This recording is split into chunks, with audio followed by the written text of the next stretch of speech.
L'hydrogène peut-il contribuer à couvrir les besoins en énergie des territoires reculés et isolés? C'est ce que tentent de déterminer des chercheurs européens en travaillant sur un territoire où il y a de nombreuses contraintes, comme ici dans les îles Orcades au Royaume-Uni.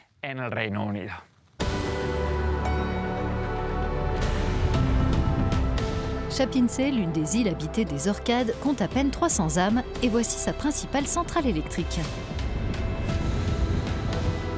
L'éolienne alimente l'électrolyseur qui décompose les molécules d'eau en vue d'obtenir de l'hydrogène. Cet équipement a été conçu pour produire jusqu'à 400 kg d'hydrogène par jour.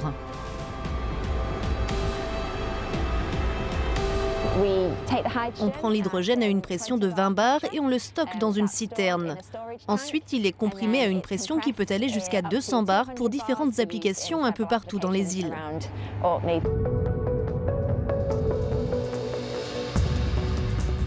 L'une de ces applications sera mise en place prochainement. L'hydrogène servira à chauffer les classes de l'école locale qui accueille 25 élèves jusqu'à l'âge de 12 ans.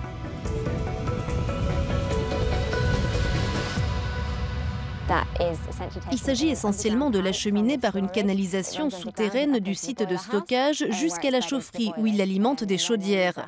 La chaleur produite est envoyée dans les appareils de chauffage de l'école. Il y a 3 radiateurs par classe. Comme ça, les enfants seront bien au chaud.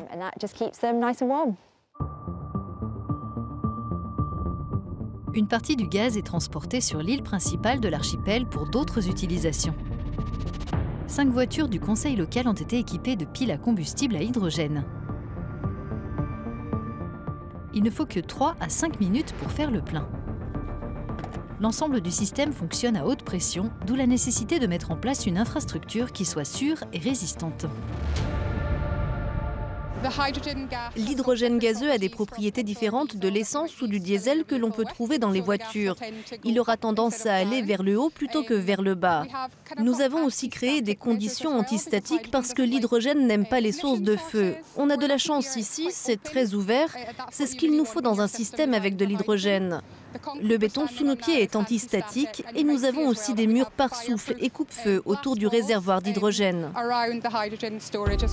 Prochaine étape, se servir de l'hydrogène pour faire naviguer les ferries qui desservent les îles de l'archipel. L'hydrogène est stocké dans 59 containers en aluminium qui alimentent un système à pile à combustible capable de produire jusqu'à 75 kW d'électricité destinée au transport maritime. Le système combine l'hydrogène avec l'oxygène de l'air ambiant pour produire de l'électricité. Puis nous avons ici 40 blocs de piles à travers lesquels l'électricité passe et enfin nous fournissons de l'électricité aux ferries. Ces nouveaux équipements ont été conçus dans le cadre d'un projet de recherche européen qui vise à recourir à l'hydrogène pour réduire la dépendance aux combustibles fossiles des lieux isolés, et ce en collaboration avec les communautés locales.